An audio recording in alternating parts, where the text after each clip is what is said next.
안녕하세요. 저는 60대 아저씨입니다.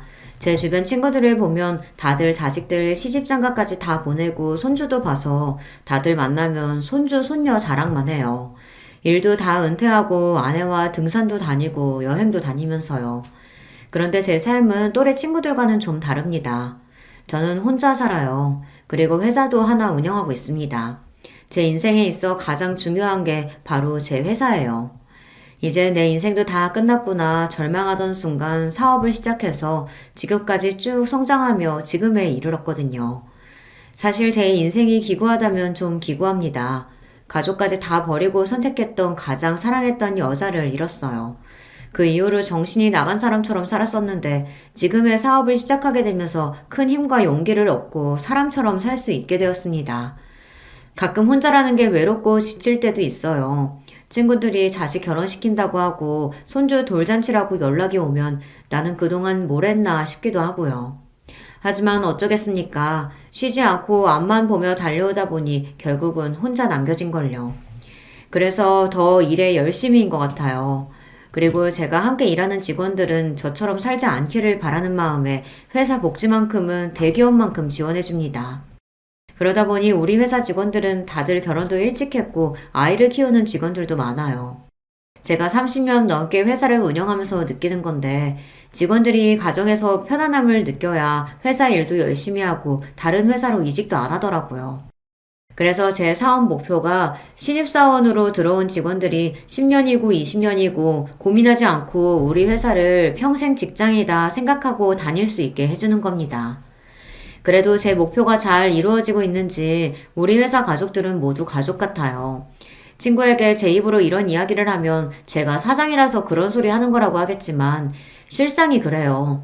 우리 회사에 신입으로 들어와서 안 그만두고 10년을 넘게 다닌 직원이 대다수인데다가 계약직으로 뽑은 직원들도 대부분이 다들 3개월 지나면 정직원으로 전환하겠다고 했어요. 어쨌든 제 인생은 작은 섬에 혼자 덩그러니 남겨진 호랍이라도 회사에서만큼은 직원들과 가족처럼 지내려고 노력하고 있습니다.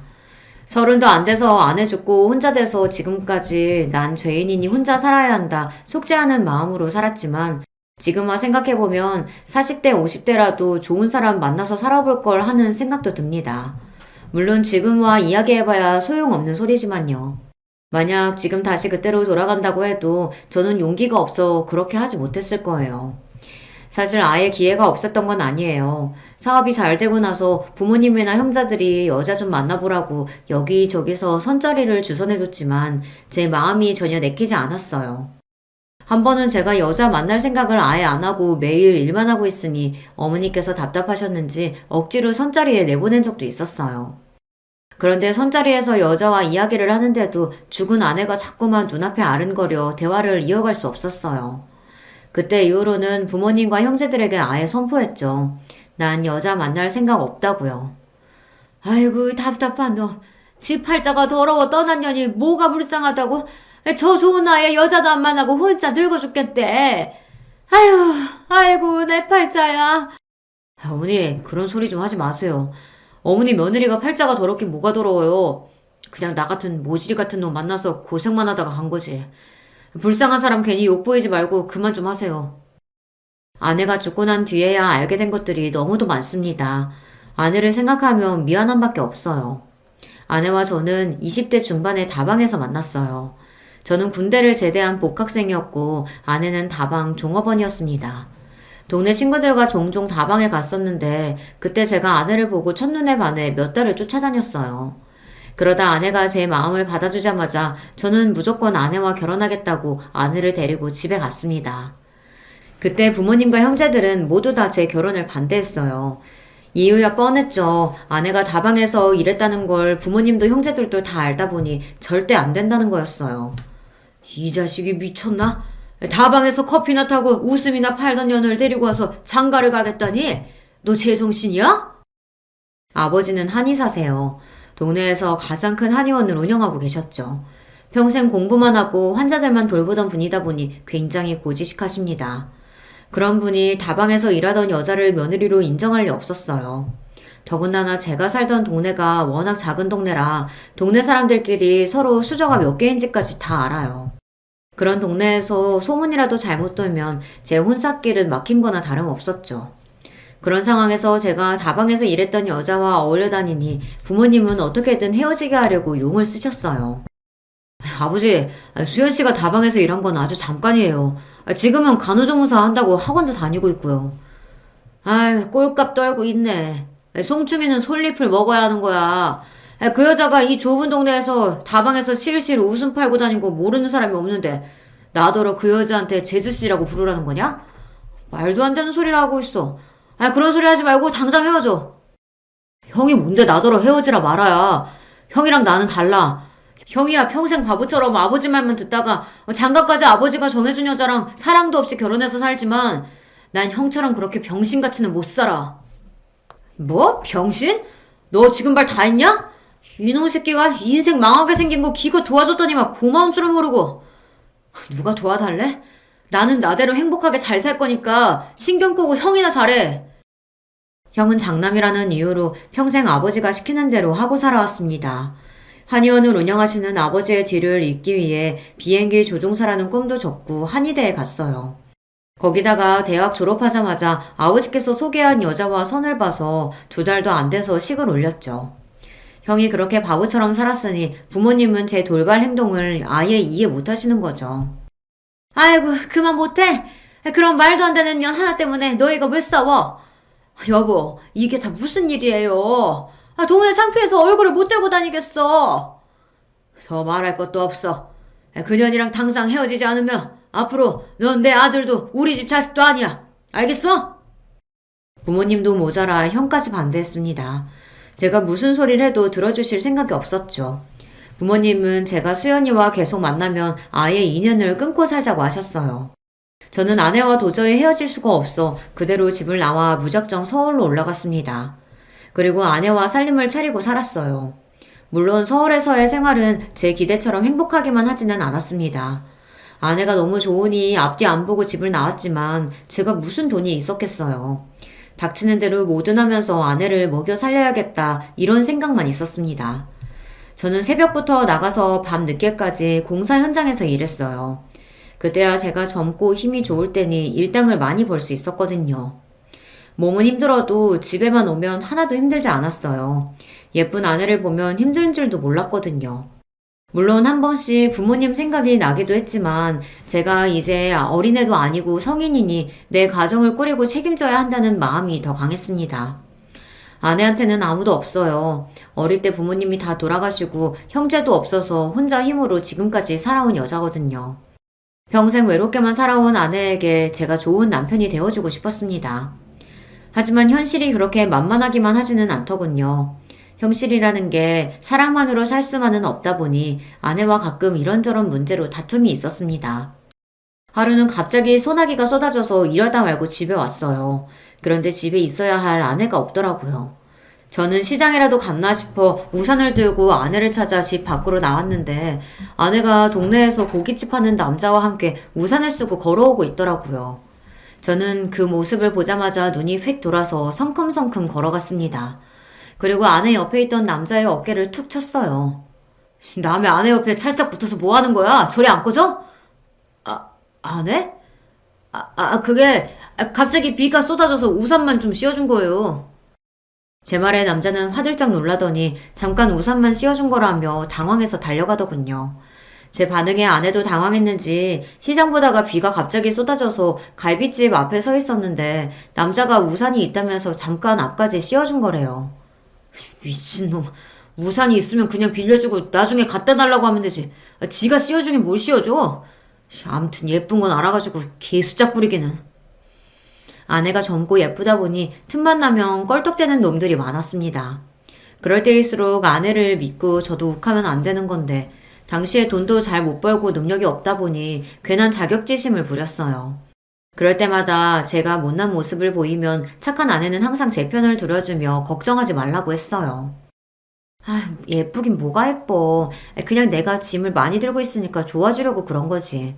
나도 이제 아줌마인데 누가 거들떠나 본다고 질투를 해. 아줌마는 무슨. 당신은 절대 아줌마처럼 안 보이니까 앞으로는 저런 양아치 같은 놈들 조심해. 알았지? 그때는 정말 아내에게 미쳐 있었습니다.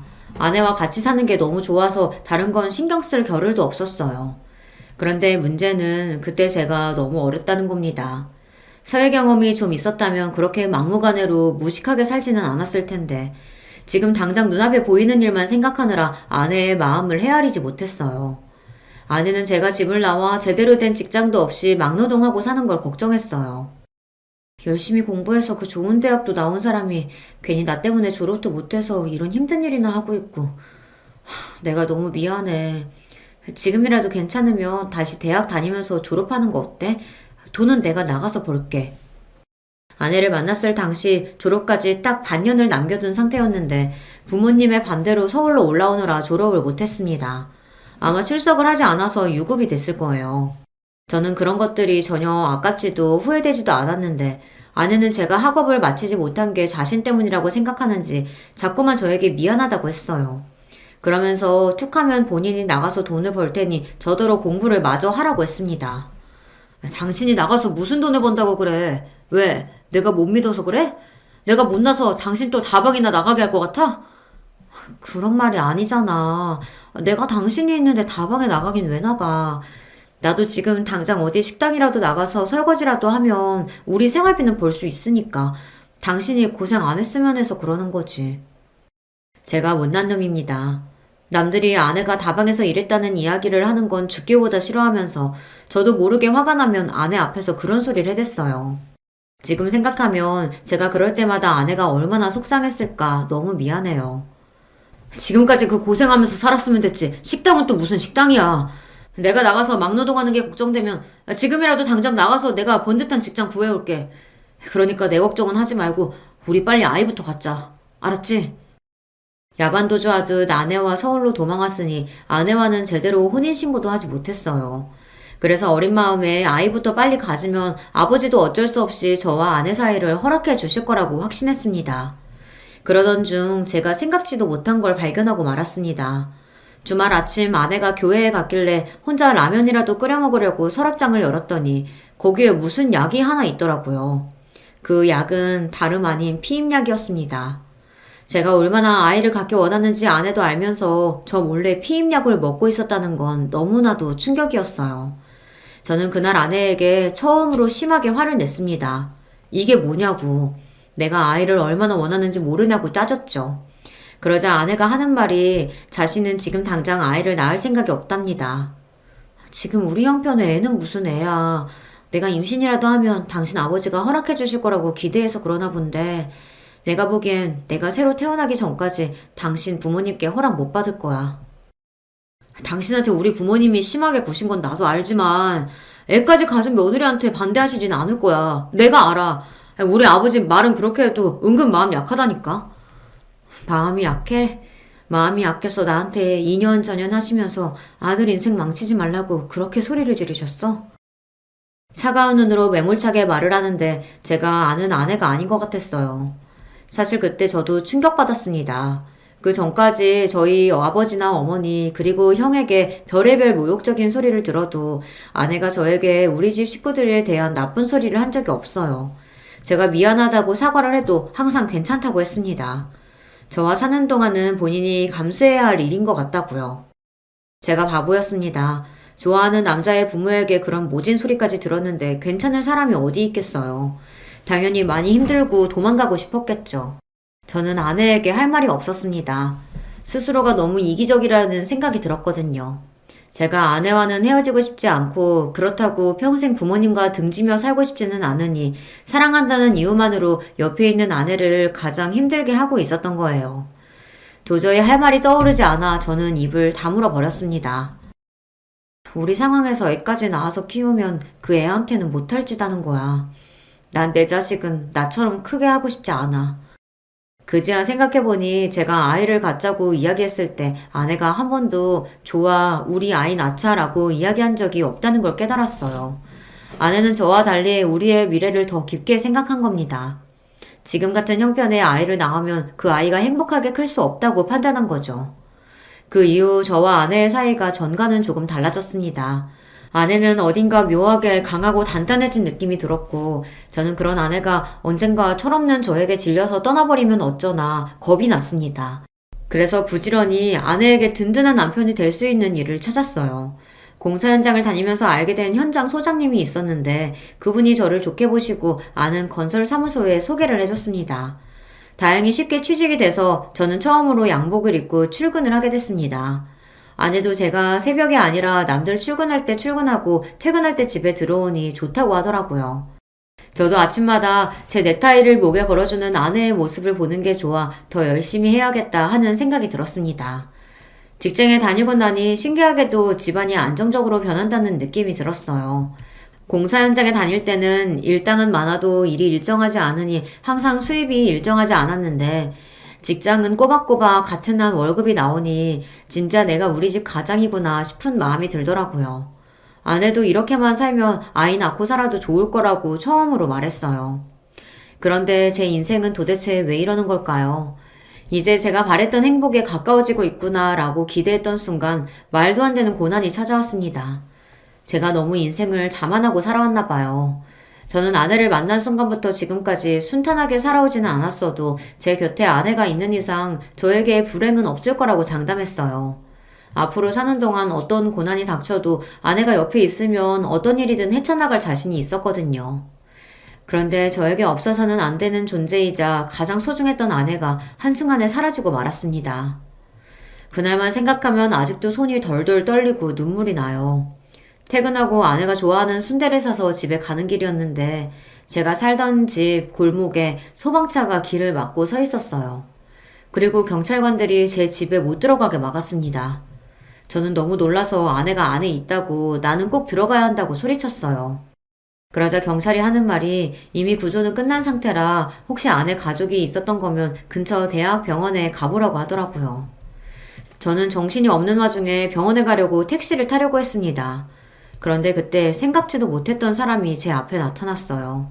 바로 저희 형이었습니다. 형이 제가 이곳에 있는 걸 알 리가 없는데 어떻게 나타났을까 싶어 어리둥절한데도 아내가 걱정돼서 말이 나오지 않았어요. 그냥 계속 빨리 병원에 가야 한다고 중얼거릴 뿐이었죠. 그런데 그때 형이 하는 말이 기가 막혔습니다. 형 말이 아내가 죽었대요. 무슨 이런 일이 있니? 너 여기 산다는 거 듣고 바로 찾아왔는데 글쎄 불이 나서 집이 다 불타고 있는 거야. 나는 혹시나 네가 여기 있기라도 할까봐 곧장 신고했는데 너는 없고 그 여자만 있었대. 알고 보니 집에 불이 난 걸 보고 소방서에 신고한 게 형이랍니다. 제가 집을 나가고 아버지가 계속 저를 수소문했었는데 오늘에서야 제가 이곳에 사는 걸 알아서 마침 집에 온 거랍니다. 그래서 불이 난 걸 본 거고요. 수연이 어딨어? 우리 수연이 어디 있냐고? 바로 병원으로 이송됐는데 병원 도착하기 전에 이미 죽었대. 제가 기억나는 건 거기까지입니다. 형 입에서 수연이가 죽었다는 말을 듣고는 저는 그대로 쓰러지고 말았어요.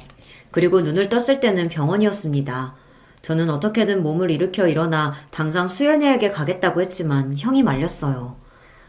너 그동안 도대체 어떻게 산 거야? 의사 말이 너 몸 상태가 너무 안 좋아서 며칠 입원해야 하던데. 형은 제 걱정에 그동안 뭘 한 거냐고 다그쳤지만 저는 들리지 않았습니다. 수연이 생각만 나서 눈물만 났어요. 제 몸이 어떤 상태든 상관없었습니다. 저는 그냥 수연이에게 너무 미안했습니다. 도망 나와 여기까지 끌고 온 것도 나면서 먹고 살겠다고 일하는 게 힘들어서 자꾸만 수연이에게 어린애처럼 징징댔어요. 아침에도 수연이가 새벽부터 끓여놓은 콩나물국이 짜다고 다 먹지도 않고 그냥 나왔거든요. 저는 믿을 수가 없었습니다. 수연이가 죽다니요. 저는 도저히 믿을 수가 없었습니다. 꿈이라고 생각하고 싶었어요. 그래서 저는 아무것도 하지 않고 잠만 잤습니다. 자다가 눈이 떠지면 또 눈을 감고 또 깨면 계속 잤어요. 그대로 수연이를 따라 죽어버렸으면 좋겠다 싶었거든요. 병원에 며칠 그러고 있었더니 옆에서 보고 있던 형이 답답했는지 태어나자마자 저를 끌고 본가로 들어갔습니다. 아버지는 저를 보자마자 욕을 하고 소리를 질렀지만 제 귀에는 아무것도 들리지 않았어요. 미친놈.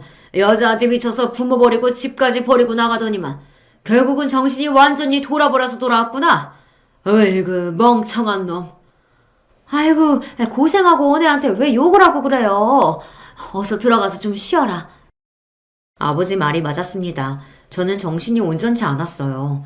누군가 제 머리를 망칠로 두들겨 패기라도 한 것처럼 멍하니 정신이 없었습니다. 눈을 뜨면 계속 수연이 생각만 하다가 눈을 감으면 눈물이 났어요. 지금 생각해도 스스로가 참 병신 같아요. 그때 그러고 있으면 안 되는 건데 슬픔에 숨어서 폐인처럼 살았습니다. 그래서 수연이의 마지막을 보지 못했어요. 그 여자 찾아올 가족도 없는 것 같아서 그냥 내가 화장해서 바다에 뿌렸어. 괜히 어디다가 모셔두고 하면 너 더 마음 못 잡고 살 것 같아서. 형 마음대로 그렇게 하면 어떡해. 찾아올 가족이 없기는 왜 없어. 내가 있는데. 그리고 우리 수연이 그 여자 아니야. 내 아내라고. 형이 병원에서 시신을 수습해 화장했대요. 그러고는 바다에 뿌렸답니다. 저는 왜 그랬냐고 그래도 나한테 물어봤어야 하는 거 아니냐고 소리쳤지만 형은 들어주지 않았어요. 기껏 뒷수습 다 해줬더니만 고마운 줄도 모르는 한심한 놈이라고 욕만 해댔죠. 미친놈. 한심한 소리 하고 있네. 너희끼리 철없이 소꿉놀이나 해놓고 아내는 무슨 아내냐? 헛소리 좀 하지 말고 정신 차려. 맞습니다. 저는 세상에서 제일 한심한 놈이 맞아요. 사랑하는 여자 하나 지키지 못하고 마지막 가는 길까지 배웅해주지 못했으니까요. 더 가슴 아픈 건 저에게 남은 게 아무것도 없다는 겁니다. 부모님께 허락도 못 받고 야반도주한 거라 둘이 혼인신고도 하지 않은 채 살았어요. 거기다가 집이 다 불타버렸으니 제 물건이나 수연이 물건까지 싹 다 사라져 버렸습니다. 그렇게 생각하니 더 힘들었습니다. 마치 제가 수연이를 만나 사랑하고 함께 살았던 시간이 현실이 아니라 꿈만 같았거든요. 수연이는 제 마음속에 꿈처럼 찾아왔다가 꿈처럼 사라졌습니다. 저는 수연이가 죽었다는 걸 인정하는 데까지 꼬박 1년이 걸렸습니다. 1년 동안 집 안에 처박힌 채 폐인처럼 지내다 함께 서울로 올라가기 전까지 수연이와 연애하면서 주고받았던 편지들을 방에서 찾았어요. 그 편지들을 하나하나 보고 나니 내가 이러고 있으면 안 되겠다라는 생각이 들더라고요. 수연이가 나를 보며 가장 행복해했던 그때처럼 제가 책임감 있는 모습으로 살아야겠다 다짐했어요. 그래서 다시 서울로 올라갔습니다. 부모님과 형은 뭐하러 서울에 다시 올라가냐고 하시며 그냥 여기서 새로운 직장 구하라고들 하셨지만 그러고 싶지 않았어요. 조금이나마 아내와의 추억이 남아있는 그 동네로 다시 돌아가고 싶었습니다. 거기서 원래 다니던 직장을 다니면서 착실하게 돈을 모으기 시작했어요. 그리고 몇 년 되지 않아 모은 돈을 기반으로 저도 건설 사무소를 차렸습니다. 제가 다른 능력은 없어도 영업 능력은 좀 타고났는지 손대는 일마다 일이 술술 풀려 금방 자리 잡고 10년 사이에 직원 2명에서 30명까지 늘어날 정도로 성장했어요. 최근에 사무실이 늘어서 직원이 50명이 넘었으니 꽤 규모가 커졌죠. 부모님은 두 분 다 돌아가시기 전까지 제 걱정만 하다가 돌아가셨어요. 그래도 제가 50 정도 됐을 때까지는 부모님이 어떻게든 장가를 보내려고 수단과 방법을 가리지 않으셨었는데 제가 전혀 여자도 만나지 않고 나가는 선자리마다 파토를 내고 들어오니 언제부턴가는 아예 포기하시더라고요. 그나마 하는 사업이 잘 되기 시작하니 오히려 한시름 놓았다고 하셨어요. 그러던 중 아버지가 먼저 돌아가시고 어머니께서 몇 년 전에 돌아가셨는데 어머니께서 이상한 소리를 하셨습니다. 그때 내가 너희 아버지나 형한테 그러지 말라고 말렸어야 했는데 나는 네가 그 애만 없으면 멀쩡하게 결혼해서 잘 살 줄 알았어. 나까지 너랑 걔한테 그런 상처 줘서 미안해. 아휴, 그 어리고 고운 애가 혼자 얼마나 힘들게 살았을까. 엄마가 지옥에 가서 대신 천벌 받을게. 미안해, 아들.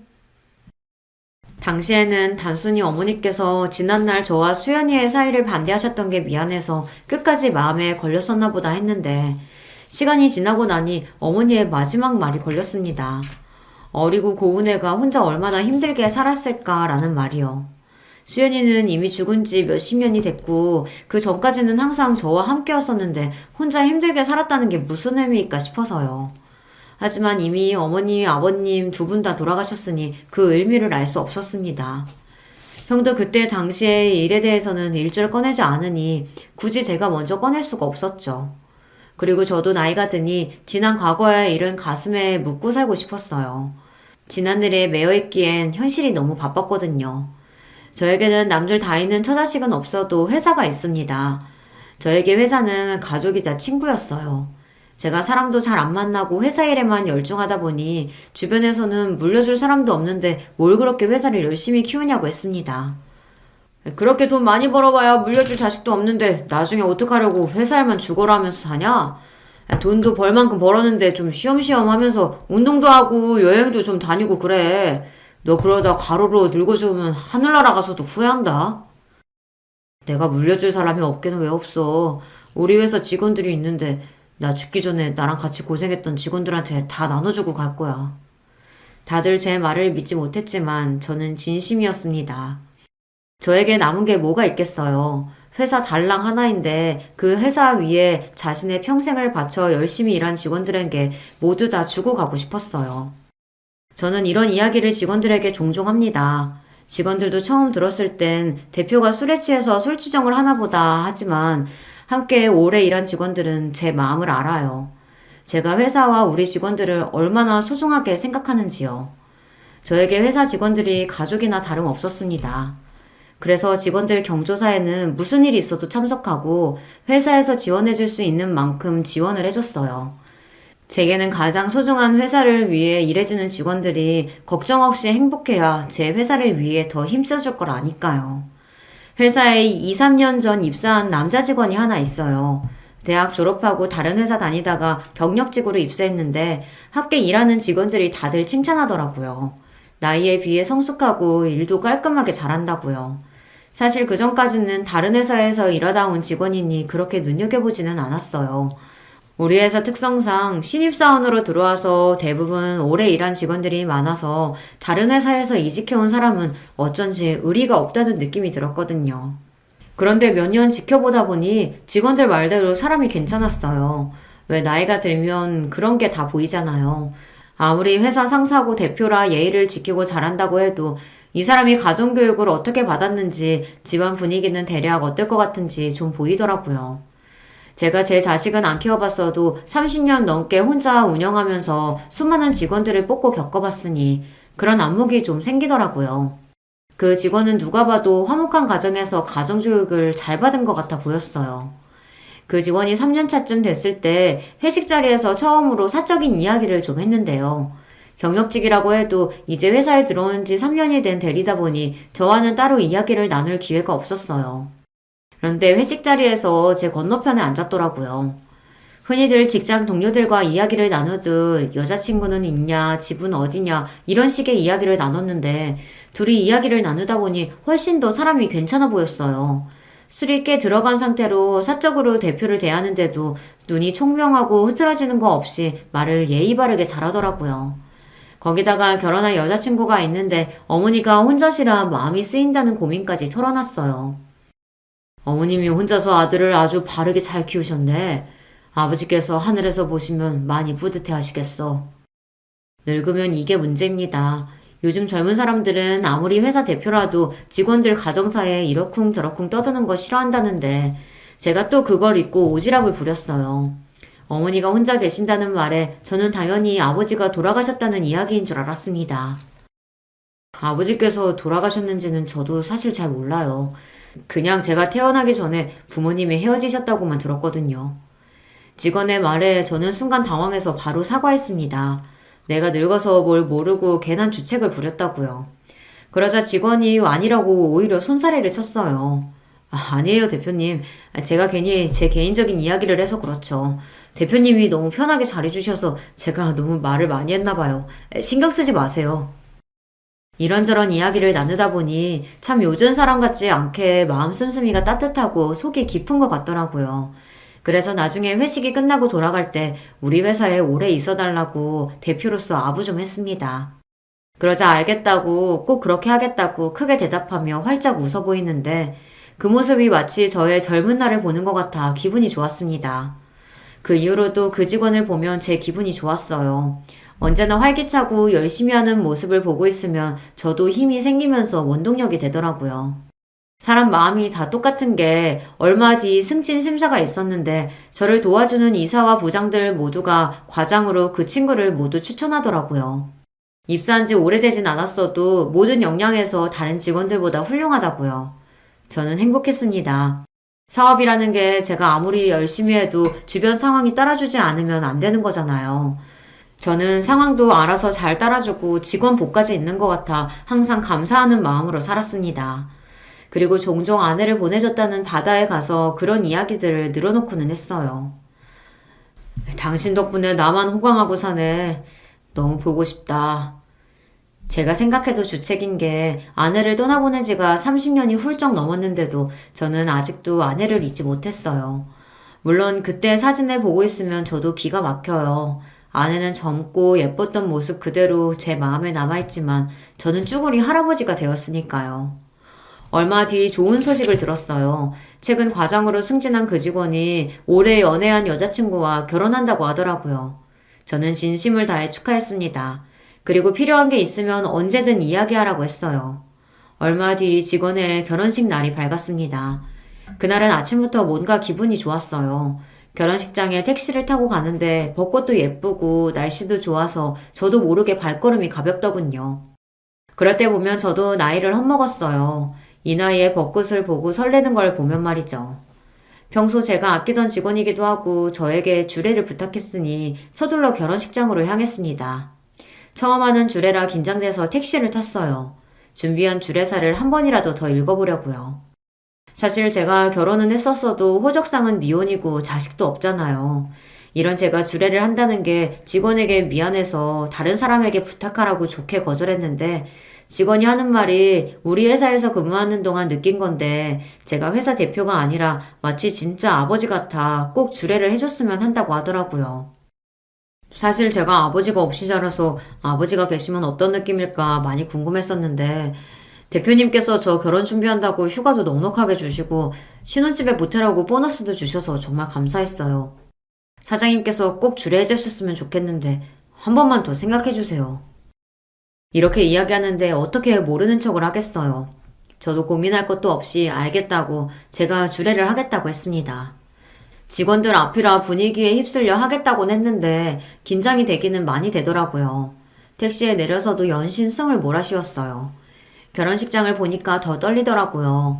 꼭 대학 수능 시험 보러 가던 심정 같기도 해서 그대로 도망가고 싶은 마음마저 들었습니다. 그런데 도망갔으면 큰일 날 뻔했어요. 그날 결혼식장에서 말도 안 되는 사람을 보고 말았거든요. 제가 죽기 전까지는 절대 볼 수 없을 거라고 생각했던 사람, 바로 아내를 만났습니다. 지금 생각해도 믿기지 않아요. 분명 죽은 줄 알았던 사람인데 그 사람이 어떻게 제 눈앞에 있나 싶어서요. 이게 도대체 무슨 말이냐고요. 결혼식장에 들어서서 오늘의 주인공인 회사 직원을 찾았어요. 직원은 멋진 턱시도를 입고 저를 보자마자 웃으며 다가오더군요. 그러더니 곧장 접수대에 서 있는 가족에게 저를 소개했어요. 어머니, 이쪽은 우리 회사 대표님이세요. 대표님, 이쪽은 저희 어머니십니다. 푸른 치마와 옥색 저고리를 입은 우아한 모습의 여자분이 고개를 돌리는데 저는 보자마자 놀라서 그 자리에 주저앉고 말았습니다. 순간 정신을 잃기라도 한 것처럼 정말 눈앞이 하얗게 변했어요. 그때 바닥에 넘어진 저를 보고 놀라 눈이 휘둥그레진 직원이 제 어깨를 잡으며 부축했습니다. 대표님, 괜찮으세요? 저는 순간 이곳이 어딘지 저를 부축하는 직원이 뭐라고 하는지 하나도 들리지 않았습니다. 오로지 제 눈앞에 한복을 입고 있는 제 아내만 눈에 보였어요. 아내는 30년 전 그때의 모습 그대로였습니다. 저는 주름만 잔뜩인 할아버지인데 아내는 여전히 아름답더라고요. 아내도 저를 알아봤는지 눈동자가 세차게 흔들렸습니다. 저는 정신을 번쩍 차리며 아내에게 바짝 다가갔습니다. 그리고 아내의 어깨를 덥석 잡았어요. 여보, 수연아, 당신이 어떻게 여기 있을 수가 있어? 당신이 살아 있었던 거야? 그 순간 제 뒤에 있던 직원이 놀라서 휘둥그레진 표정으로 저를 밀어냈어요. 대표님, 지금 뭐 하시는 거예요? 우리 어머니께 여보라뇨. 이 손 놓으세요. 아내를 만났다는 놀라움에 손에 힘이 바짝 들어간 저는 직원이 제 손을 떼어놓으려고 하는데도 손이 떨어지질 않았어요. 그 순간 아내도 당황했는지 못 볼 걸 보기라도 한 것처럼 손을 떨었습니다. 주영아, 이 사람이 왜 여기 있어? 너희 회사 대표님 결혼도 안 한 싱글이라고 하지 않았어? 아내도 이 상황이 혼란스러운 건지 말까지 더듬으며 어쩔 줄 모르더군요. 그러더니 제 눈도 쳐다보지 못하고 혼잣말을 중얼거렸어요. 당신 분명 다른 여자랑 결혼해서 외국에 있다고 했는데 어떻게 지금까지 혼자 살고 있었지? 엄마, 왜 그래? 지금 혼자 뭐라고 하는 거야? 엄마도 우리 대표님이랑 아는 사이인 거야? 그 순간 믿을 수 없는 일이 벌어졌습니다. 아내가 직원의 손을 잡았어요. 그러더니 하는 말이 충격적이었습니다. 주영아, 사실은 이 사람이 바로 네 아버지야. 엄마는 정말 몰랐어.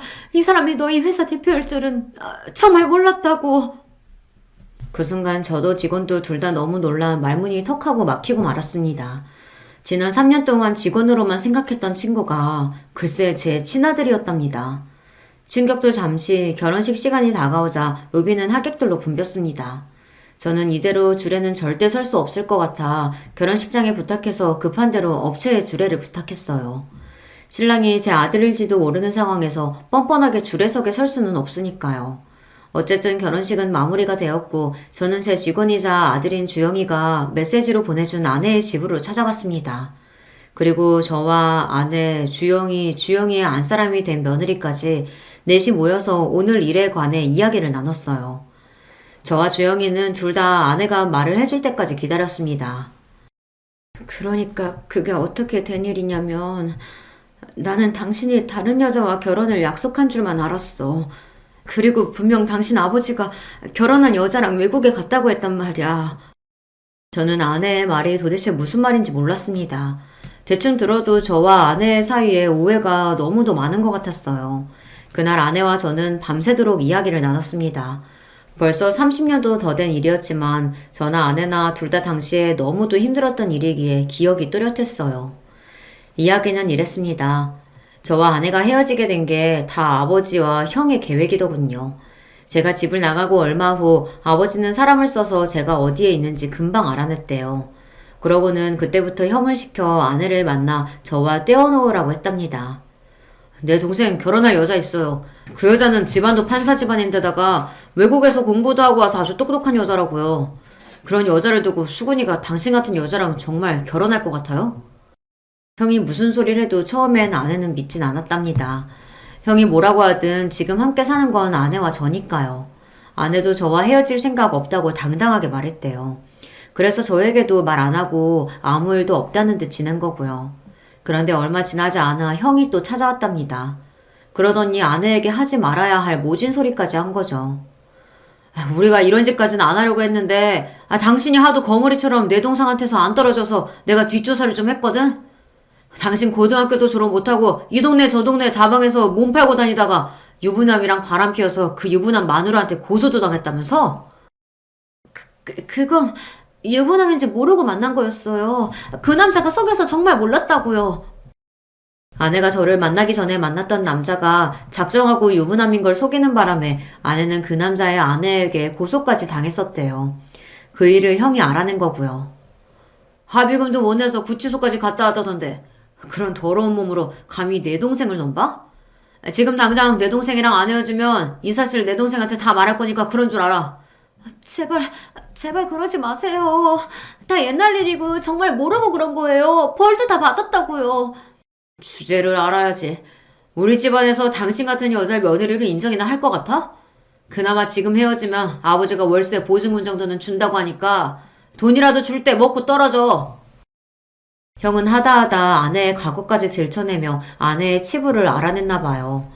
아내와 제가 다방에서 만나긴 했지만 그 전의 일은 제가 모르다 보니 아내는 절대 저에게 지난 과거를 들키고 싶지 않았다고 하더라고요. 그래서 형이 자신의 과거를 알았다고 했을 때 심장이 철렁 내려앉았답니다.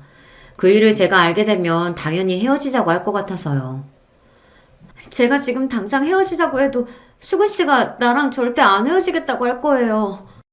아내는 어떻게든 저와 헤어지고 싶지 않아 눈물을 뚝뚝 흘리며 특별한 명분이 없으면 제가 쉽게 헤어져 주지 않을 거라고 했지만 형은 그런 걱정은 하지 말라고 했답니다. 우리가 다 알아서 할 거니까 그쪽은 수근이 앞에서 더러운 과거 다 까발려주고 싶지 않으면 돈 줄 때 이거나 받고 그냥 빨리 짐이나 싸서 나가요. 괜히 버티지 말고.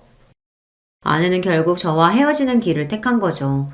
지금이야 그깟 과거 뭐라고 그런 일 때문에 나를 버렸나 싶지만 당시에 아내도 저도 둘 다 20대의 어린 나이였으니 깊게 생각은 못했을 거예요. 아내도 무서웠답니다. 자신의 과거를 내가 알게 되면 만약 내가 변해버리면 그게 더 힘들 것 같았대요. 집에 불이 난 건 아내도 나중에 알았답니다.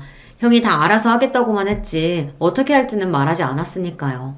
더군다나 형이 준 돈으로 집까지 구하고 얼마 뒤 아내는 임신이라는 걸 알았답니다. 그래서 다시 저와 살던 집으로 찾아갔는데 그때 이미 집이 다 불타고 사라져서 어떻게 해야 할지 몰라 제가 살던 고향집으로도 찾아갔었는데 그때 하필이면 우리 아버지를 만나 말도 못하고 쫓겨났답니다. 이런 여우 같은 년이 여기가 어디라고 왔어? 우리 수근이 너 같은 거 진작 다 있고 결혼해서 외국 나가서 잘 살고 있으니까 괜히 앞길 막지 말고 다시는 여기 찾아오지 마. 아버지의 말을 그대로 믿은 아내는 다시는 저를 찾아오지 않겠다 다짐하고 서울로 올라와 악착같이 살았답니다. 아내의 이야기는 회사 직원인 주영이에게 여러 번 들은 적이 있습니다. 어머니께서 혼자 자신을 키우느라 안 해본 일 없이 쉬지 않고 일하셨다고요.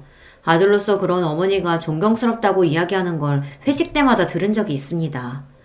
저는 이제야 평생 풀리지 않았던 퍼즐이 맞춰지는 것 같았어요. 퇴근하고 집에 돌아왔더니 갑자기 집에 불이 나 있었고 아내가 있다고 울부짖는 저에게 갑작스레 찾아온 형이 아내가 죽었다고 했으니까요. 저는 모두가 원망스러웠습니다. 저와 아내가 얼마나 서로를 사랑했는데 아버지와 형의 잔인한 계획으로 인해 저와 아내는 30년을 넘게 서로를 오해한 채 헤어져 지냈으니까요. 그러는 동안 제 아들은 아버지도 없이 30년을 살았어요. 저는 너무 억울해서 이대로 넘어갈 수는 없었습니다. 저는 곧장 형을 찾아가 난동을 피웠습니다. 형수와 조카들이 있었지만 눈에 뵈는 게 없었어요. 눈에 보이는 대로 다 부수고 망가뜨렸습니다. 그러자 형이 놀라서 저를 말렸어요. 그러면서 저에게 쌍욕을 하더라고요. 이 미친놈아! 너 몇 년 동안 형한테 연락도 안 하고 지내더니 다짜고짜 찾아와서 이게 무슨 짓이야? 아무 일도 없다는 듯 뻔뻔하게 구는 형의 얼굴을 보는데 저는 더 미쳐버리겠더군요. 그때 장식장 한편에 놓여있는 가족 사진이 눈에 들어왔습니다. 아버지와 어머니께서 살아생전에 형 가족과 함께 찍은 사진이었어요. 그 사진을 보는 순간 저는 눈이 돌아버리는 것 같았습니다. 저는 그대로 성큼성큼 다가가 액자를 바닥에 던져버렸어요. 쨍그랑 소리와 함께 액자가 깨져버렸습니다. 제 가정은 멋대로 파탄내놓고 본인들은 행복하게 웃고 있는 꼴이 우스웠거든요. 형 좋아하네. 너 같은 새끼가 무슨 형이야? 동생 인생 망쳐놓고 너는 새끼들이랑 좋았니? 나랑 내 새끼는 30년 동안 생이별 시켜놓고 너는 좋았냐고! 저는 소리를 지르는 건지 울분을 토해내는 건지 모를 정도로 눈물이 펑펑 쏟아졌습니다. 텔레비전을 부수고 액자를 부순들 무슨 소용이 있겠어요. 이런다고 해서 제 지난 시간이 다시 돌아오는 것도 아닌데요. 저는 모든 순간이 다 후회가 됐습니다. 그때 불이 나서 아내가 죽어버렸다는 것에 너무 충격받아 말도 못할 정도로 바보가 될 게 아니라 내 손으로 아내를 찾아 묻고 모든 일을 정리했어야 했어요. 그랬다면 아내가 죽지 않았다는 걸, 아내의 뱃속에 제 아들이 살고 있었다는 걸 다 알았을 텐데 모든 일이 후회됐습니다. 하지만 어쩌겠어요. 지나간 시간은 돌아오지 않는걸요. 저는 지나간 시간을 후회하지 않고 남은 시간을 알차게 쓰기로 했습니다. 저는 곧장 변호사부터 고용해 형을 고소했어요. 아버지 어머니도 싹 고소하고 싶었지만 이미 돌아가셨으니 고소할 사람이 형밖에 없더군요. 지난 30년 동안 형 때문에 아내가 감쪽같이 죽었다고 생각하고 살았으니 그 피해 보상을 받아야 했습니다.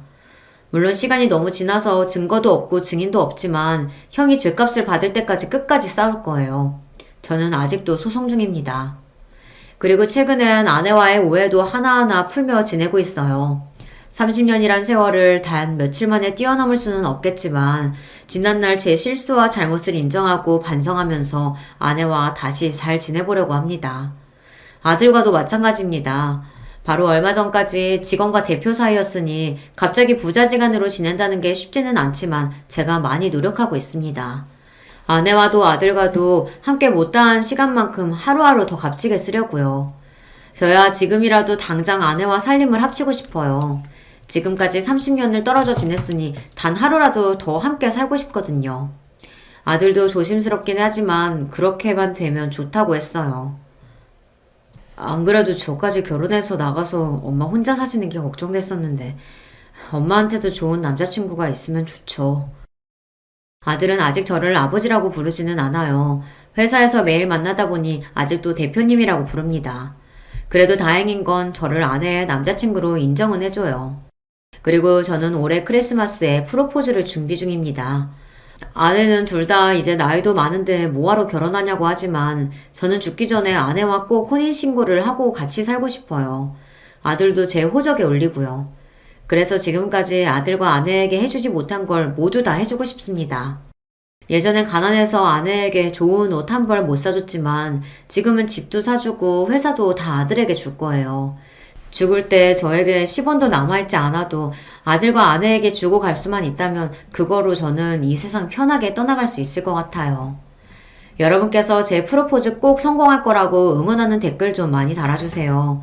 여러분의 댓글이 저에게 큰 힘이 될 것 같습니다. 끝까지 저의 이야기 들어주셔서 감사합니다.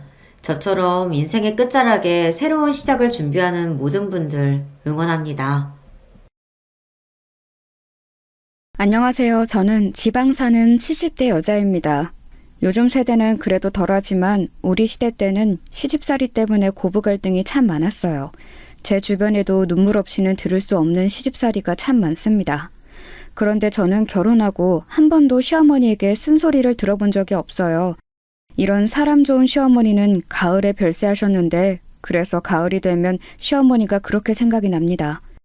인생이라는 게 참 우여곡절이 많고 어떻게 흘러가는지 예상 못하잖아요. 저 역시도 최근에 아주 놀라운 일이 있었습니다. 믿기 힘들었고 그 과정을 겪으며 상처도 많이 받았어요. 하지만 지금은 조금 괜찮아져서 이렇게 사연으로 제보하게 되었습니다. 저에게 무슨 일이 있었는지 궁금하시죠? 바로 시작하겠습니다. 저는 20살 성인이 되자마자 남편과 결혼했어요. 고등학교를 나오지도 못하고 공장에서 일했는데 그 이유는 제 아버지 때문입니다. 우리 아버지는 술을 정말 사랑하는 분이셨어요. 평소에는 사람이 아주 멀쩡했는데 술만 마시면 말 그대로 개가 되는 사람이었습니다. 어릴 때는 학교에 다녀오다 길거리에서 누가 싸우고 있어서 보면 그게 우리 아버지였어요. 너무 창피해서 얼굴을 가리고 도망을 다닌 적도 많습니다. 경찰서에 하도 불려가니까 나중에는 경찰 아저씨와 저는 서로 인사할 정도로 가까워졌어요. 아버지는 술을 마시면 그렇게 집안 살림을 다 부셨습니다. 안 그래도 가난해서 집에 물건도 별로 없는데 다 때려 부수니까 남아있는 가전제품도 말을 안 들었어요. 이 과정에서 엄마에게 손도 많이 대셨습니다. 결국 엄마는 아버지의 저런 행동에 더는 못 참겠다고 제가 중학생 때 한밤중에 벼랑간 갑자기 집을 나갔어요. 사실 엄마가 이렇게 갑작스럽게 집을 나가는 행동을 몇 번 했었거든요. 그래서 이번에도 곧 돌아올 줄 알고 언니랑 기다렸습니다. 그런데 엄마는 그 뒤로 행방을 아예 감추었어요. 엄마의 최종 가출 이후에는 진짜 살면서 엄마의 소식을 들어본 적도 없습니다. 오죽하면 언니가 그냥 죽었다고 생각하고 살라고 했었죠. 저한테는 2살 터울의 친언니가 있었어요. 엄마가 집을 나가고 더욱 술을 물처럼 마시는 아버지 때문에 둘이 많이 고생했습니다. 야, 종소가, 우리 이렇게 살면 다 죽어. 언니는 그래서 서울로 가려고 해. 너는 그 공장에서 만난 남자 있다며? 그 사람하고 결혼해라. 아버지랑 같이 살면 우리 평생 고통스럽게 살아야 해. 지금도 번 돈 다 빼앗기고 있잖아. 언니는 저에게 아버지랑 하루라도 빨리 떨어져야 한다고 했어요. 그러면서 본인은 서울로 가서 아버지와 연락을 끊고 저랑만 인연을 이어가겠다고 했습니다. 저는 아버지 때문에 공장에서 억지로 일했었는데 월급을 제 손으로 만져본 적이 없어요. 왜냐하면 월급날이 되면 아버지는 그걸 알고 공장 앞까지 찾아왔습니다. 퇴근한 제가 돈 봉투를 받으면 그걸 그대로 들고 가서 술을 사서 마셨어요. 월급을 주지 않으면 공장 앞에서 술병을 던지며 행패를 부리고 저에게 손을 대기도 하셨습니다. 그래서 어쩔 수 없이 주고는 했어요. 그런 아버지의 행패를 막아주었던 한 남자가 있는데 그 사람이 언니가 말한 제 첫 남자친구였어요. 저보다 3살 많은 남자였는데 그렇게 저는 그 사람과 결혼까지 하게 되었습니다. 저는 정말 살고 싶은 마음에 그 남자에게 결혼하자고 했던 거였어요. 아직도 제가 결혼하자고 했더니 놀란 눈으로 저를 쳐다보던 남편이 기억납니다. 우리 집은 당연히 해줄 수 있는 게 아무것도 없었어요. 도망치고 싶어서 결혼하는 사람이었는데 제가 무엇을 들고 갔겠어요. 아버지에게 저 결혼한다고 통보하고 집을 나서는데 뒤에서 욕하는 소리가 들렸습니다.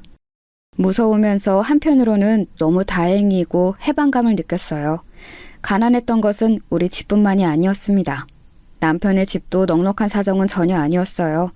사실 우리 세대는 모두가 가난한 세대였거든요. 그렇게 얼떨결에 남편의 집에서 결혼 생활이 시작되었습니다. 저는 엄마가 없었고 남편은 아버지가 안 계셨어요. 너무 안타깝게 결혼하기 바로 전에 병으로 돌아가셨다고 하더라고요. 장남인 남편 밑으로 시동생이 무려 5명이 있었습니다. 시어머니와 남편이 밖에서 돈을 벌어 식구들은 먹여 살리고 있었어요. 시어머니는 말수가 적고 온화한 분이셨습니다.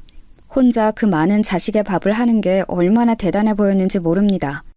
결혼해서 저도 며느리로 그 집에서 같이 사니까 저는 당연하게 살림해야 한다고 생각했어요. 그래서 청소하고 빨래하고 요리하고 그렇게 지냈는데 제가 열심히 집안일을 하면 시어머니는 제 손을 꼭 잡고 늘 이렇게 말씀하셨습니다. 아가, 네 고운 손이 망가질까 봐 무섭다. 우리 아들하고 결혼해줘서 고마워. 우리 평생 행복하게 살자. 내가 아가 네 엄마라고 생각하고 살아. 알겠지?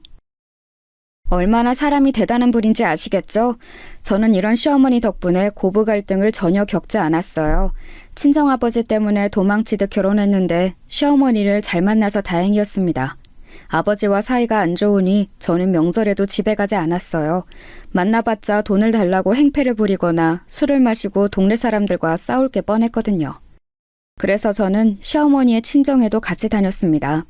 누가 보면 우리를 시어머니와 며느리가 아닌 엄마와 딸로 착각할 정도로 사이가 좋았어요. 이렇게만 말하면 제가 아주 행복한 결혼 생활을 했던 것 같죠? 그런데 전혀 아니에요. 왜냐하면 남편의 도박 중독 때문에 제가 얼마나 고생을 많이 했는지 몰라요. 남편은 결혼 전에는 전혀 안 그랬다고 하던데 결혼하고 정말 우연히 도박을 한번 해보더니 거기에 푹 빠지게 되었습니다. 공장에서 번 돈을 집에 가져오지 않고 그대로 도박장에 들고 갔어요. 시어머니와 저는 그런 남편을 찾으러 온 동네를 뒤지고는 했습니다. 결혼하고 저는 집에 있느라 공장에서 일하지 않았거든요. 남편이 벌어오는 돈으로 우리가 살았는데 저렇게 가장이 책임감 없이 행동하니 기가 막혔습니다. 시어머니도 간간히 용돈벌이로 남의 집 옷을 수선했는데 그걸로 우리가 먹고 살기엔 너무 부족했어요. 이런 남편 때문에 제가 얼마나 마음고생을 했는지 모릅니다. 하지만 이럴 때마다 시어머니가 제 손을 잡고 울면서 당신이 대신 미안하다고 해서 마음이 약해졌어요. 남편을 저 대신 때리면서 정신을 차리라고 몇 번을 말씀하셨죠. 물론 남편은 시어머니와 제가 아무리 말려도 들은 척도 하지 않았습니다. 심지어 있던 집을 담보로 도박해서 우리는 단칸방으로 이사 가기까지 했어요. 시동생이 무려 5이라 단칸방에서 잠을 잘 때는 똑바로 눕지도 못했습니다. 그 지경까지 가니 저도 집에 있을 수는 없었어요. 그래서 공장에 나가서 급하게 제가 돈을 벌었습니다. 이렇게 힘들게 사느라 임신은 저에게 다른 세상 얘기였어요. 남편은 약 3년 동안 도박에 빠져 살다가 간신히 정신을 차렸어요. 그 이유는 바로 막내 시동생이 병에 걸렸거든요. 그것도 이유를 제대로 알 수 없는 병이었어요. 남편이 밖에서 도박하고 돌아다녀서 시어머니와 제가 일하느라 시동생들을 제대로 챙길 수가 없었습니다. 그래서 막내 시동생이 한밤중에 열이 펄펄 나도 해열제만 계속 먹였어요. 그러다 어느 날은 아침에 깨어나질 않아 급하게 병원에 데려갔더니 불치병이라는 거예요. 이유를 알 수 없으니 병원에 입원한 상태로 있었는데 돈이 정말 많이 들었습니다. 둘째 시동생이 학교도 가지 않고 병원에서 간호하느라 고생이었어요. 막내는 생사를 오가고 시어머니와 저도 힘들어서 안 아픈 곳이 없으니 그제야 남편은 정신을 차렸습니다. 그래서 곧바로 집 앞에 있는 인쇄회사에 들어갔어요. 가서 제일 말단 직원으로 일을 시작했습니다. 시어머니와 저는 남편이 그렇게 일반 사람처럼 직장에 다닌다는 것만으로도 좋았어요. 돈을 버는 사람이 늘어나니까 확실히 조금이라도 사람 사는 것처럼 살 수 있게 되었습니다. 남편이 회사에 들어가고 저는 첫째를 임신하게 되었어요. 제가 임신하자 시어머니는 또 제 손을 꼭 잡고 아주 좋아하셨습니다. 저도 아이를 가지니까 책임감도 생기고 좋았어요. 무엇보다 남편이 제 임신 소식을 듣자 회사를 더 열심히 다니기 시작했습니다. 사장님께서 저에게 대놓고 남편이 다른 사람이 된 것 같다고 하실 정도로요. 그때는 이제는 진짜 제 인생이 평탄하게 흘러갈 줄 알았답니다. 하지만 역시 그것도 제 착각이었어요. 저는 첫째를 가졌을 때 입덧이 매우 심했는데 뭘 먹으려고 하면 자꾸 속에서 뭐가 올라오는 느낌이 들었어요. 입에 대는 것은 물론이고 음식 냄새를 맡는 것도 힘들었습니다. 유일하게 신맛이 나는 것은 먹을 수가 있었어요. 그런 저를 위해 시어머니는 시장에 가서 시고 달달한 과일을 정말 매일 사다 주셨습니다. 신선한 것을 먹어야 한다고 쟁여놓지 않고 새벽 시장에 가서 사오셨어요. 남편이 해야 하는 일을 시어머니가 해주셨어요. 아가, 너 뭐 하는 거니? 임신했는데 이렇게 집안일하고 그러면 애 떨어진다. 빨리 가서 누워있어. 내가 할 테니까 가서 과일 먹으면서 쉬어라, 응? 어머니, 저 괜찮아요. 병원에서도 조금씩 움직이는 것은 오히려 아가한테 좋다고 하더라고요. 어머니는 6명이나 낳으셨잖아요. 그러니까 어머니야말로 가서 누워 계세요. 허리랑 무릎도 아프시면서 왜 자꾸 움직이세요? 시어머니는 임신 기간 동안 저에게 유독 더 잘해주셨어요. 원래도 저에게 친절하고 잘해주셨지만 임신 동안에는 더욱 저를 위해주셨습니다. 그런 상태로 첫째가 태어났는데 우리 시동생들에게도 아직도 고마운 게 있어요. 제가 아기를 낳고 현실적으로 집안 형편이 어려우니 바로 일을 했거든요. 일하러 나가면 시동생들이 우리 장남을 돌봐주었습니다. 제가 자식이 셋인데 제일 예쁨을 많이 받은 게 장남이에요. 그 뒤로도 저는 아들 1명, 딸 1명을 더 낳아 3남매를 낳았습니다. 아이를 낳으면서 계속 일했고 남편도 쉬지 않았는데 식구가 워낙 많으니 가난했던 것은 여전했어요. 그래도 성인이 된 시동생들은 각자 살 길을 찾아 떠났습니다. 그렇게 본인 인생을 열심히 살아주는 것이 오히려 고마웠어요. 특히 둘째 시동생은 저랑 동갑인 여자거든요. 저한테 꼬박꼬박 언니라고 부르면서 얼마나 잘해줬는지 모릅니다. 제가 임신했을 때도 시어머니와 함께 집안일을 하고 시누이라고 전혀 괴롭히는 것도 없었어요. 오히려 본인 오빠가 철이 없다고 저를 위로해 주었죠. 그런 마음씨 좋은 둘째 시누이는 성인이 되고 부잣집에 시집을 가게 되었습니다. 얼굴이 워낙 반반해서 인기가 좋았거든요.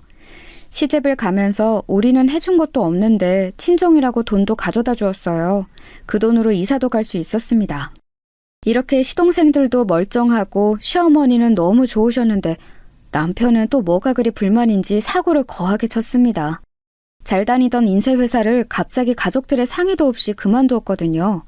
퇴사라는 말을 저에게 한 번도 하지 않고 말 그대로 갑자기 하루아침에 그만두었습니다.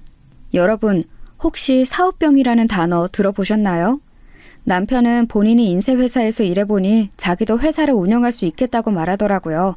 그러면서 자기를 믿어달라고 했습니다. 시어머니와 저는 격렬하게 반대했어요. 왜냐하면 그때 첫째 나이가 겨우 9살이고 막내의 나이는 3살이었어요. 아이들이 너무 어린데 위험한 선택을 하는 것이 저는 도저히 이해할 수 없었습니다. 시어머니도 남편을 얼마나 말렸는지 모릅니다. 저랑 시어머니는 필사적으로 남편을 말렸어요. 하지만 남편은 우리가 말린다고 들을 사람이 아니었어요. 남편은 그렇게 막무가내로 회사를 그만두고 사업을 시작했습니다.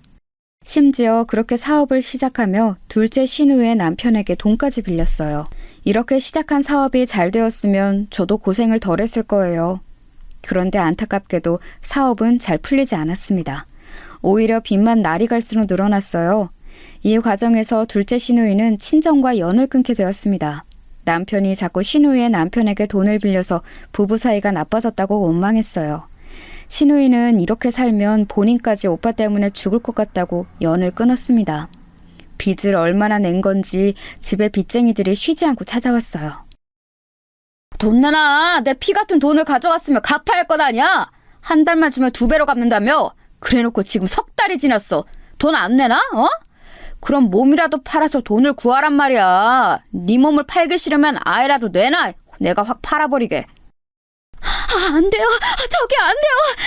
차라리 남편을 데려가세요. 우리 아이들은 죄가 없어요. 애들은 아무것도 몰라요. 제발요. 빚쟁이들은 집에 매일 찾아와서 우리를 괴롭혔어요. 심지어 아이를 데려간다며 우리 막내를 실제로 들고 집을 나가려고 했습니다. 그래서 시어머니와 저는 무릎을 꿇고 빌었어요. 그 사건이 있고 저는 인생을 포기하고 싶었습니다. 친정아버지 복도 없는데 남편 복까지 없는 불우한 인생이었어요. 아니면 그냥 차라리 삼남매를 데리고 도망을 가야 하나 생각도 들었습니다. 남편을 생각하면 속에서부터 우라가 치밀었어요. 그런 제 마음을 눈치챘는지 시어머니는 저에게 미안하다고 우셨어요. 미안하다고 당신께서 사과하시는데 마음이 좋지 않더라고요. 남편은 그래도 조금만 기다려달라고 했지만 이미 수중에 남은 재산은 하나도 없었어요. 기다린다고 잘 풀릴 것 같지도 않았습니다. 결국 시어머니와 저는 급한 대로 아주 작은 식당을 시작하게 되었어요. 우리 시어머니의 최고 장점이 요리를 매우 잘하는 거예요. 손재주가 워낙 좋아서 손으로 하는 모든 일에 재능이 있으셨습니다. 그래서 수선일도 잘하셨는데 무엇보다 음식을 매우 잘하세요. 그래서 아주 작은 식당을 열고 아침부터 밤까지 운영했어요. 시어머니와 저 그리고 시동생들은 식당 일에 매달렸습니다. 새벽부터 시장에 가서 재료를 사고 한 분의 손님이라도 더 오게 하려고 노력했어요. 그렇게 아끼고 아껴서 모은 돈으로 남편의 빚을 점점 갚고 있었습니다. 남편의 사업 실패로 인한 빚은 사실 어마어마했어요. 그 빚을 갚으려고 얼마나 고생했는지 몰라요. 게다가 식당을 운영하며 아주 슬픈 일도 겪었습니다. 왜냐하면 시어머니가 쓰러지셨거든요. 안 그래도 시어머니는 몸이 약한 상태였어요. 특히 시아버지가 돌아가시고 고생을 많이 하셨거든요. 어깨, 허리, 무릎 등 안 아픈 곳이 없었습니다.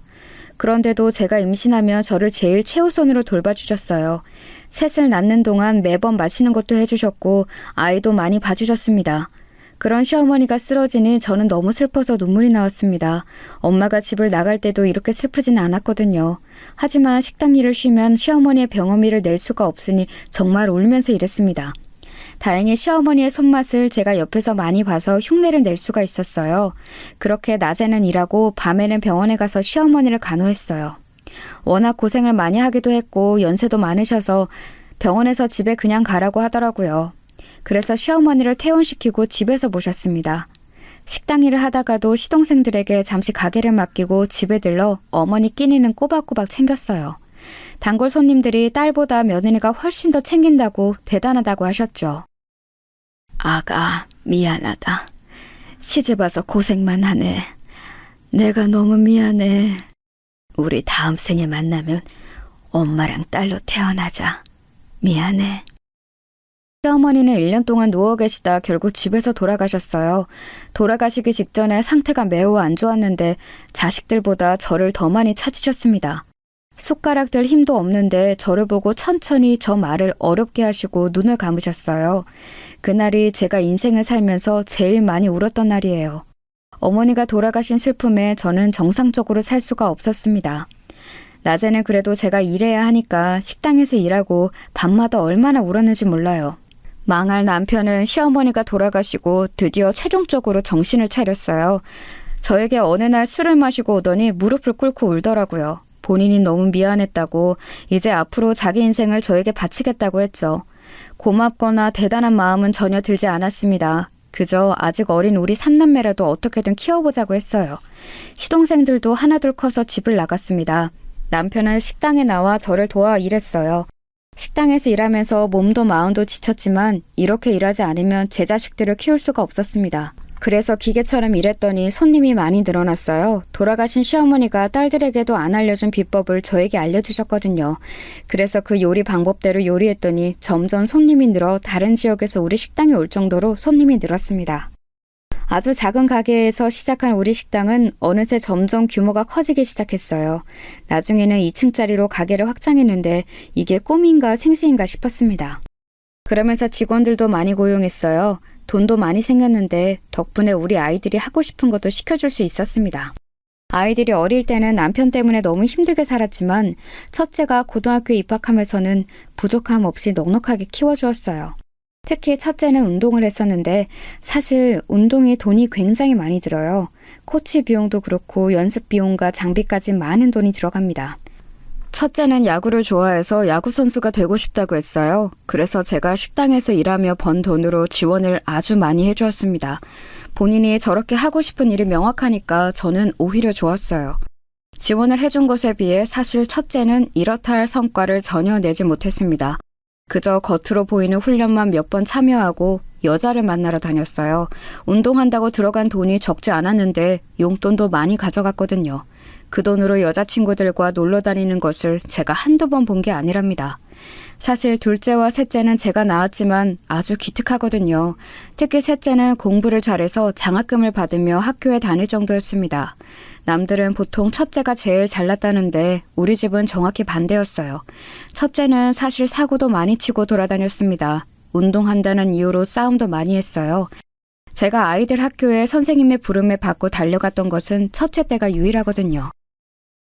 어머니, 재열이가 운동하는 것은 알겠는데 너무 위화감을 조성합니다. 야구 방망이를 들고 다니면서 친구들을 위협해요. 제가 그러지 말라고 했는데 무슨 일이 생기면 본인의 돈으로 해결한다는 말까지 하더라고요. 집에서 각별히 지도해 주세요. 장남의 담임 선생님의 말씀을 듣고 저는 어이가 없었습니다. 제가 그렇게 고생해서 확장한 식당의 돈이 장남의 합의금으로 쓰게 되는 것은 말이 되지 않잖아요. 특히 중간에 엄마 같던 시어머니가 돌아가시고 정말 많이 힘들었거든요. 그걸 옆에서 봤으면서 장남이 저렇게 말했다니 너무 속상했습니다. 집에 와서 첫째 아들에게 저런 말을 했냐고 물어봤더니 아니라고 하더라고요. 장남의 이런 행동은 심지어 성일이 되고 나서도 지속되었어요. 장남을 보면 마치 우리 아버지를 보는 기분이 들었습니다. 여기저기 시비를 걸고 싸움판에 휘말리는 모습을 보며 얼마나 속이 상했는지 몰라요. 남편이 겨우 정신 차렸더니 이제는 큰아들이 제 속을 썩이기 시작했죠. 군대를 다녀오고 큰아들은 본격적으로 사고를 치며 돌아다녔습니다. 야구 선수가 되겠다면서 야구 방망이를 들고 다녔는데 저도 모르는 사이 깡패 집단에 들어갔더라고요. 집에 잘 들어오지도 않았는데 간만에 아들을 보면 볼 때마다 문신이 늘어나 있었습니다. 양팔과 등짝에 무시무시한 용 그림이 있었어요. 야, 이재열, 너 등짝에 그건 뭐야? 너 야구 선수가 되겠다고 하더니 지금은 뭔 깡패야? 제발 정신 좀 차려라, 어? 동생들은 공부해서 대학 가는데 너만 이게 뭐야? 너한테 이제 엄마도 지원 못 해줘. 알겠어? 엄마 너무 서운하네. 나한테 어떻게 이래?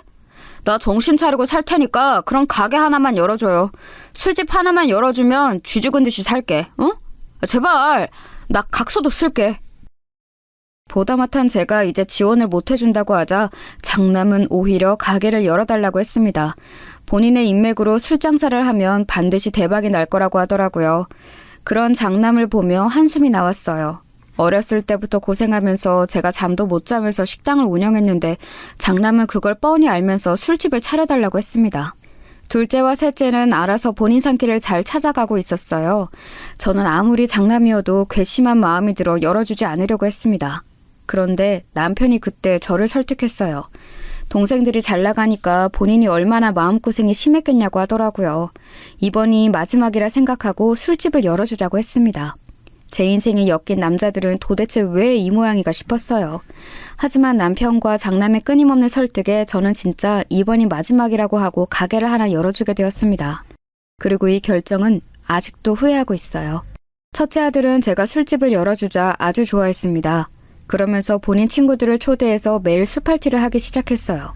같은 동네라 지나가며 보면 매일 술에 취해 있었습니다. 그래도 본인을 믿어달라고 큰 소리를 워낙 친 상태라 믿고 기다렸어요. 그런데 첫째는 장사할 깜냥이 없었습니다.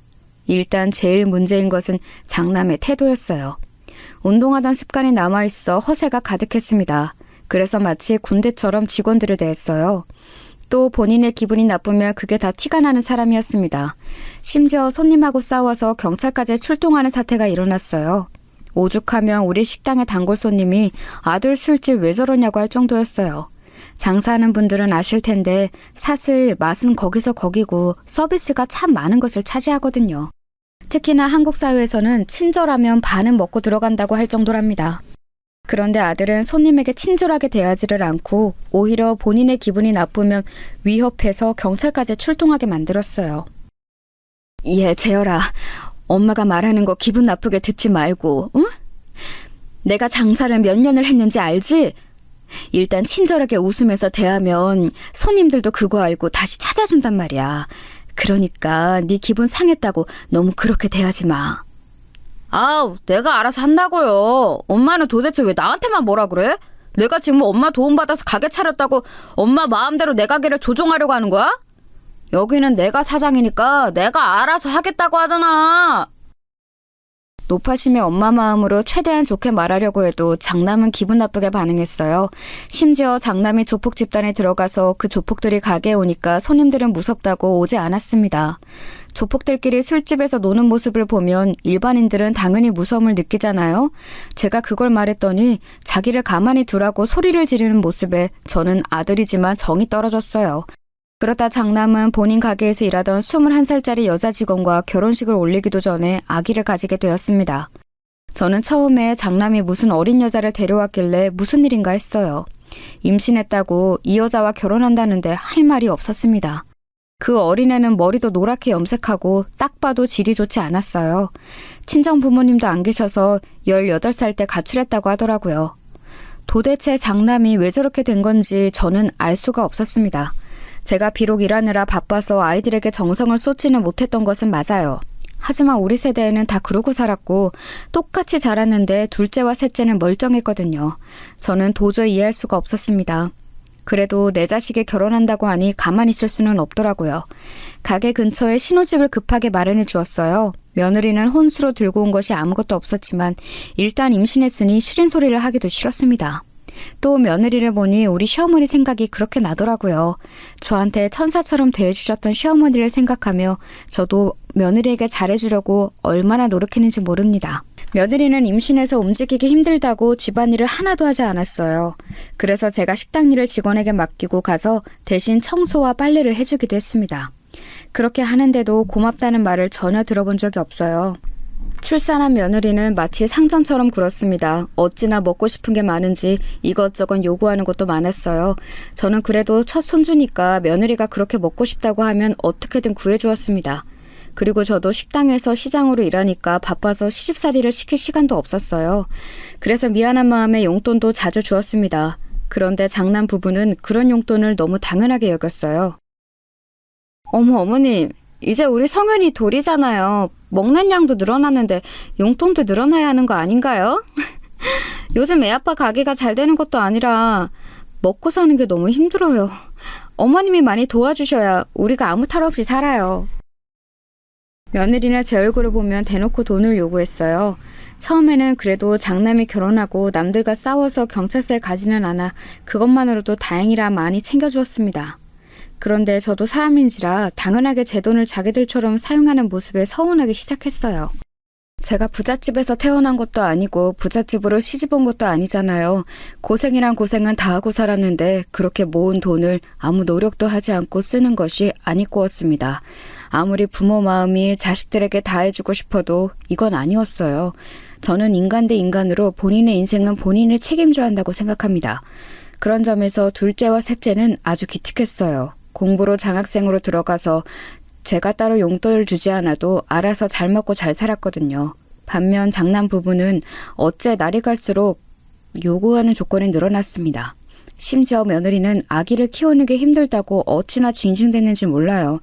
이제 막 걷기 시작한 돌쟁이 손주를 우리 가게에 데려와서 맡기고 자기는 놀러 다녔습니다. 사장님, 내가 사장님 며느리니까 아무 말 안 하고 있었는데 저거는 너무 심하지 않아요? 사람이 양심이 어디 있는 거야? 큰애들도 보면 너무해요. 사장님이 그렇게 돈 들여서 가게 차려줬으면 고맙다고 해야지. 매번 와서 죽는 소리야. 내 팔자가 이런가 봐. 나도 큰애들만 보면 속이 갑갑해. 그래도 결혼하더니 적어도 패싸움은 안 하잖아. 쟤 야구한다고 지원해준 돈이 얼마인지 알아? 그 돈만 생각하면 내가 속이 터져. 실제로 큰아들은 야구는 무슨 술집이나 제대로 운영하길 바랐습니다. 제 바람과 달리 술집은 파리가 날릴 지경이었어요. 유명해져서 다른 지역에서 먹으러 오는 우리 식당과 달리 아들의 가게는 손님이 아예 없었습니다. 그도 그럴 것이 매번 본인 족복 친구들을 불러 술판을 벌이는데 누가 가고 싶겠어요. 어느새 장남 부부를 생각하면 저는 머리가 아팠습니다. 심지어 자꾸 손주를 식당에 맡기고 놀러 다니는 며느리는 어쩌다 손주가 다치니까 저에게 대놓고 불만을 표출했어요. 아기를 키워보신 분들은 아실 텐데 정말 몇 초 사이에 사라지고 사고치는 것이 아기잖아요. 안 그래도 식당에는 위험한 도구가 많아서 제가 불안했거든요. 며느리에게 아기를 맡기고 가지 말라고 해도 들은 척도 하지 않았습니다. 제가 봐주지 않으면 손주를 집에 방치하거나 장남 가게에 맡겨놓고 놀러 다녔어요. 차마 그래도 제 첫 손주를 조폭들 사이에서 술 마시는데 앉혀놓을 수는 없어 데리고 있었거든요. 그런데 언제 한 번은 손주가 식당에서 뛰어다니다가 넘어졌어요. 그러면서 얼굴에 큰 상처가 났습니다. 저도 당연히 너무 놀라서 그대로 아이를 업고 병원으로 달려갔어요. 응급처치를 하고 의사 말을 들었더니 다행히 평생 가는 상처는 아니라고 하더라고요. 아이들은 재생 능력이 좋아 금방 회복될 수 있으니 기다리라고 했죠. 그때 장남은 심지어 집에서 자고 있었습니다. 저녁에 며느리가 가게에 왔길래 낮에 있었던 일을 말해주었더니 그때부터 저에게 불같이 화를 내기 시작했어요. 어머니는 도대체 아이를 어떻게 봤길래 그러냐고 섭섭하다고 가게가 떠나가라 소리를 질렀답니다. 심지어 손님들이 다 쳐다보는데도 전혀 신경 쓰지 않았어요. 일단 가게니까 저도 미안하다고 달랬는데 그날 그게 얼마나 서운했는지 모릅니다. 저라고 우리 손주를 다치게 하고 싶지는 않았거든요. 가게에서 일하던 직원들도 며느리가 돌아버렸다고 저를 위로했습니다. 그런데 더 서운했던 것은 바로 장남의 태도였어요. 아, 엄마, 아기가 뛰어다니면 안 다치게 엄마가 노력해야지. 이러면 어떡해? 아내가 집에 와서 밤에 잠도 못 자고 계속 울었어. 나는 엄마가 잘 봐줄 거라 생각했는데 서운하네. 일부러 이러는 거야? 뭐? 넌 무슨 말을 그렇게 하니? 내가 식당 운영하면서 안 그래도 바빠 죽겠는데 네 자식 돌보느라 얼마나 고생인지 알아? 네 아빠는 손주 데리고 놀다가 발목이 삐었어. 그것도 모르고 너희는 너희가 만든 자식을 돌보지도 않잖아. 엄마가 아예 안 봐주면 우리는 어떻게 살라고 그러는 거야? 그럼 내 가게는 어떡해? 술집에 아기를 데리고 장사하면 엄마가 그것도 싫다며. 내가 이래도 싫고 저래도 싫고 엄마는 나한테 왜 그래? 아이고 인간아, 정신 좀 차려라. 너희 동생들은 멀쩡하게 공부하고 사회생활하고 결혼해서 사는데 너는 왜 이 모양이야? 그리고 엄마한테 아기 다쳤다고 뭐라 할 거면 아예 데리고 오지 마. 이 사건으로 저는 장남 부부에게 실망했습니다. 힘들게 고생이란 고생을 다 하면서 키웠더니 저렇게 나오는 게 너무 괘씸했어요. 특히 장남에게는 서운한 마음이 가득했습니다. 이런 상황에서 제가 아예 장남 부부와 인연 자체를 끊게 되는 계기가 발생했어요. 그건 바로 장남이 저 사태에서 제대로 된 사과도 하지 않고 한 행동이 있었습니다. 유명한 우리 식당과 달리 본인의 가게는 손님이 없어 파리가 날렸잖아요. 그래서 장남은 우리 식당에서 밥을 먹고 나온 손님들에게 자기 술집으로 오라고 꼬드겼어요. 생전 도와주러 오지도 않더니 본인 가게로 손님을 데려가려고 앞에 서 있는 모습을 보고 저랑 남편은 할 말을 잃었습니다. 심지어 우리 가게 손님들을 데려갔으면 서비스라도 챙겨줘야 하는데 억지로 술을 강매까지 했습니다. 그 과정에서 손님들은 당연히 기분이 나빠서 또 경찰을 부르게 되는 사건이 자주 발생했어요. 그게 소문이 나서 아들 가게는 물론이고 우리 가게의 손님까지 잃게 될까 두려웠습니다. 실제로 단골들이 아들을 보면 아예 우리 가게를 지나쳐서 들어오지 않는 모습을 몇 번이나 목격했거든요. 그래서 제가 그런 식으로 하지 말라고 했더니 아들은 그게 그렇게 섭섭했는지 큰 소리로 화를 내기 시작했습니다.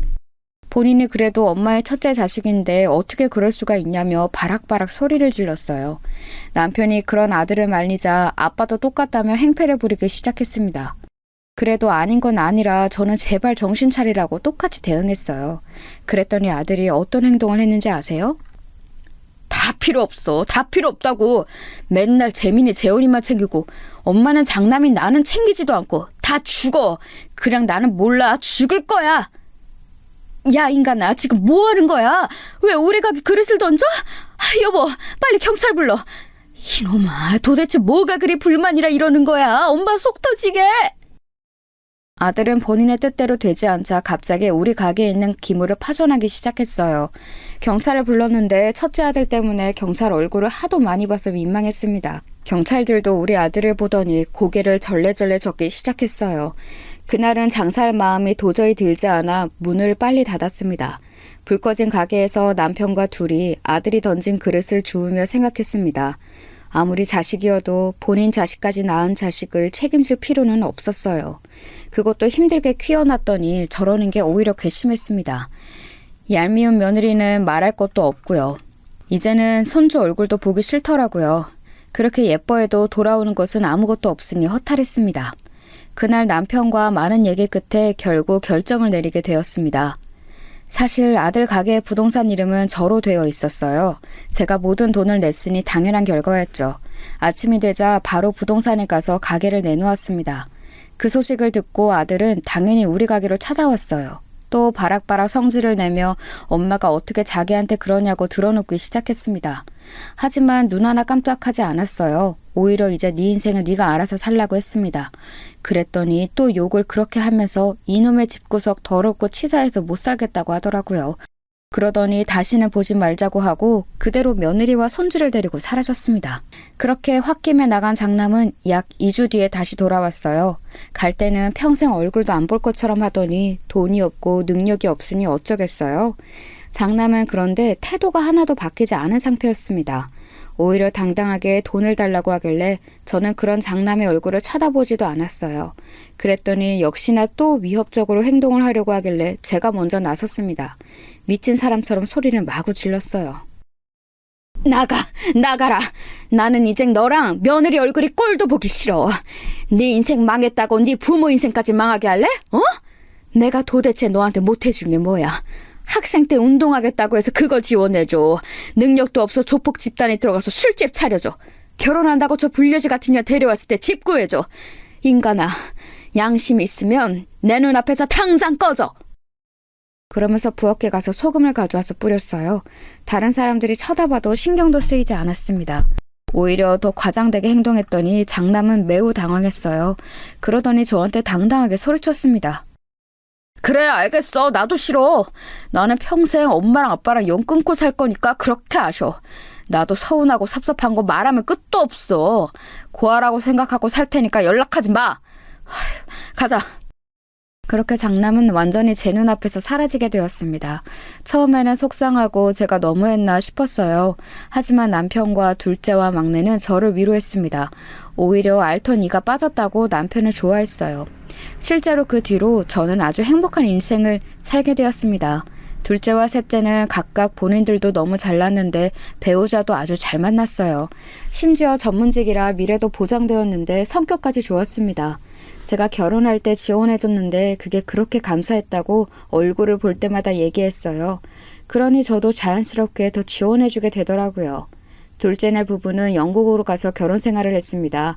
본인들의 회사가 영국에 본사가 있다고 해서 해외로 가게 되었어요. 그런데 한국에 올 때마다 선물을 가득 들고 오더라고요. 그 모습을 보며 얼마나 뿌듯했는지 모릅니다.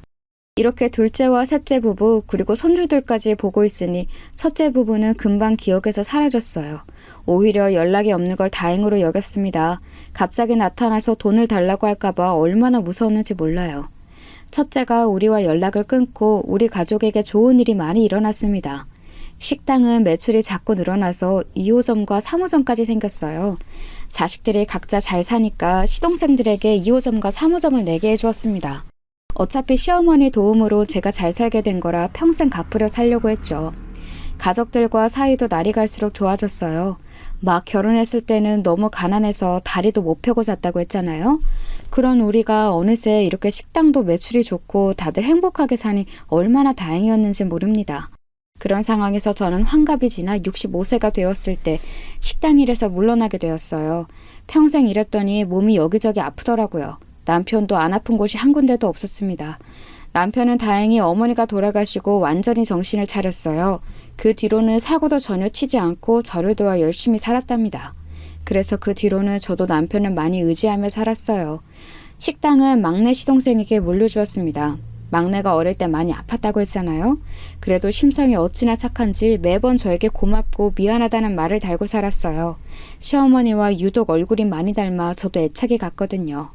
막내 시동생에게 식당을 물려주고 뿌듯한 마음으로 그동안 모은 돈으로 남편과 여행하며 살고 있었습니다.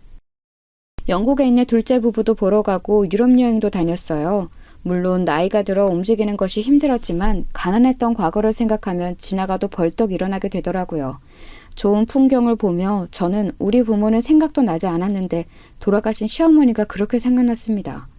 만약 살아계셨다면 제가 어떻게든 데리고 좋은 곳을 보여주려고 애썼을 거예요. 남편과 둘이 조용한 곳에 가서 우리가 살았던 인생을 얘기하며 서로 웃고 울었습니다. 시어머니 얘기를 하면 그렇게 눈물이 나왔는데 이상하게 남편이 있으면 위로가 되었어요. 이렇게 은퇴하고 남편과 열심히 둘째와 셋째 부부를 보러 다니며 여행을 하고 있던 어느 날이었습니다. 그때 제 나이가 칠순잔치를 바로 직전에 두고 있었어요. 그날은 셋째 부부가 우리 집에 오기로 한 날이었습니다. 그래서 남편하고 시장에 가서 애들 먹일 갈비를 포장해서 왔는데 누가 우리 집 앞에 있더라고요. 누구지 싶어서 봤는데 저는 눈이 마주치게 소스라치게 놀라게 되었습니다. 너무 놀라서 들고 있던 갈비도 땅에 떨어뜨릴 정도였어요. 엄마, 아빠 잘 지냈어요? 나야 재열이, 나 잊은 거 아니지? 내가 성공해서 찾아오려고 엄마랑 아빠가 보고 싶어도 얼마나 참았는지 알아? 나 이제 사장님이야. 우리 집 앞에 당당하게 서 있던 사람은 바로 장남이었어요. 장남은 때깔 좋은 양복을 입고 저를 찾아왔습니다. 본인이 사장이라고 소개하며 명함을 건넸어요. 봤더니 무슨 건설회사 사장님이더라고요. 아무리 미운 마음으로 끝이 났어도 자식 얼굴을 몇십 년 만에 보니 엄마 마음이라는 게 참 그렇더라고요. 미워도 자식이라고 얼마나 반갑던지 끌어안고 엉엉 울었습니다. 사실 장남 부부를 내치고 행복하게 살았어도 마음 한구석에는 늘 장남이 있었거든요. 어디서 무엇을 하고 사는지 알 수가 없었습니다. 그런데 이렇게 성공해서 저를 찾아오다니 너무 놀랐어요. 곧 셋째 부부가 집에 도착했고 눈물의 상봉이 이어졌습니다. 그동안 어떻게 살았냐고 했더니 무작정 공사장에 가서 일하기 시작했다고 하더라고요.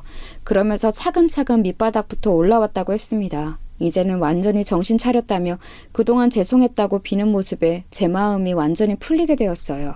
그 뒤로 며느리와 손자도 데려왔는데 시간이 흘렀어도 얼굴이 똑같더라고요. 며느리도 사모님이 되어서 얼굴도 혈색이 아주 좋았습니다. 영국에 있는 둘째 부부에게도 이 사실을 알렸더니 너무 좋아했어요. 이런 와중에 장남은 저에게 칠순잔치를 하자고 하더라고요. 사실 나이가 드는 것은 너무 당연한 거라 생일이 그렇게 중요하게 생각되지 않았습니다. 그런데 장남이 너무 당연하게 잔치를 크게 해야 한다고 했어요. 그러면서 본인 거래처도 많으니까 최대한 큰 곳으로 잡자고 하더라고요. 본인이 다 주도하겠다고 당당하게 말하며 실제로 영국에 있는 둘째 부부도 부르고 시동생들도 다 불렀습니다. 온 가족이 모이니 생각보다 많이 북적거렸어요. 사람을 불러 노래도 부르고 음식도 맛있는 것을 잔뜩 먹었습니다. 저도 자식들이 한자리에 모이니 얼마나 좋았는지 몰라요. 그런데 사실 이날은 제 인생 최악의 날이랍니다. 제 사연의 핵심인 사건도 이날 일어났어요. 여러분, 사람은 안 바뀐다는 말 아시죠? 저는 이 말이 무슨 뜻인지 이날 알게 되었어요. 그것도 제 아들한테 이런 말을 하게 될 줄은 전혀 몰랐습니다. 칠순잔치를 성대하게 치르고 아주 배부르게 음식까지 먹고 기분이 좋은 상태였어요. 나머지 식구들은 집으로 갔고 우리는 우리 집에 가서 쉬려고 했습니다. 그런데 갑자기 화장실이 너무 가고 싶었어요. 그래서 화장실에 가는데 우리가 먹었던 연회장에 불이 켜져 있더라고요. 분명히 불을 끄고 나왔는데 이상하다 싶었어요. 더 놀랐던 것은 그 안에서 며느리의 목소리가 들렸다는 점이었습니다. 분명히 며느리가 급한 일이 있다고 시계 끝나자마자 바로 나갔거든요. 나간 며느리가 왜 연회장 안에 있는지 궁금해서 다가갔더니 저는 믿을 수 없는 대화를 바로 앞에서 듣게 되었어요. 여보, 돈 위조 지폐로 바꾼 거 맞지? 아우, 심장 떨려 죽는 줄 알았어. 축의금 얼마 들어왔어? 우리 생각보다 많이 들어왔어? 빨리 그거 가지고 튀자. 곧 있으면 사채업자들이 우리 찾아올 거야. 내 예상보다 금액이 많아. 아까 위조 지폐로 바꾸는데 누가 볼까 얼마나 무섭던지. 빨리 저 노인네 버리고 이제 튀자. 당신 아까 집에 가서 금덩어리 가져온 거 맞지? 그건 차에 있어? 일단 튀고 엄마가 나 돈 준다고 했으니까 그것만 받고 완전하게 잠수 타자. 글쎄, 장남 부부가 축의금을 바꿔치기 한 거였어요. 심지어 며느리가 중간에 우리 집에 가서 금을 챙겼다는 것까지 듣고 저는 피가 식는 기분이 들었습니다. 대화를 들어보니 장남은 건설회사 사장님이 전혀 아니었어요. 오히려 빚을 억대로 낸 상태였습니다. 그런 기가 막힌 대화를 듣는 도중 제가 내려오지 않으니 식구들이 연회장으로 올라왔어요. 장남 부부가 문을 열고 나오니 우리가 다 그 인간들을 쳐다보고 있었습니다. 장남과 며느리는 심하게 당황한 눈치였어요. 그러더니 돈을 들고 도망가기 시작했습니다. 그런 장남을 둘째와 셋째가 나서서 잡았어요. 야, 이것들아, 너희가 그러고도 인간이야? 사람이 안 바뀐다고 하는데 역시나 그럴 줄 알았어. 뭐 사장님? 사장님은 무슨, 너희 사채업자가 찾아온다고 했지? 그래서 재열이 너는 얼마 전에 나한테 돈을 빌려간 거였어? 됐다, 어림도 없어. 사실 얼마 전에 장남이 저에게 은밀하게 부탁했던 것도 있었어요. 사업 자금이 필요하다고 2억을 달라고 했었거든요. 그래서 저는 가지고 있는 아파트를 하나 팔아서 주려고 했었습니다. 그걸 장남에게 다 말했고 서류 정리만 남은 상태였어요. 그것도 모자라서 제 칠순잔치에 돈까지 가져가려고 하다니 너무 기가 막혔어요. 당연히 2억은 없던 일로 되었고 장남 부부에게 제 축의금도 가져왔습니다. 며느리의 차로간이 정말 금덩어리가 몇 개는 있더라고요. 그 모습을 보고 남편이 무척이나 화를 내며 다시는 우리를 찾아오지 말라고 했습니다. 그러면서 저는 더 기막힌 얘기를 들었어요. 엄마 몰래 나한테 돈 달라고 사정해서 내가 1억을 마련했더니 다 이런 속셈이었어? 어림도 없다. 그렇게 부모가 돈으로 보여? 빌려주기로 했던 거 다 취소야. 내가 이럴 줄 알고 아직 도장을 안 찍었어. 알고 봤더니 남편에게도 장남은 돈을 빌렸더라고요.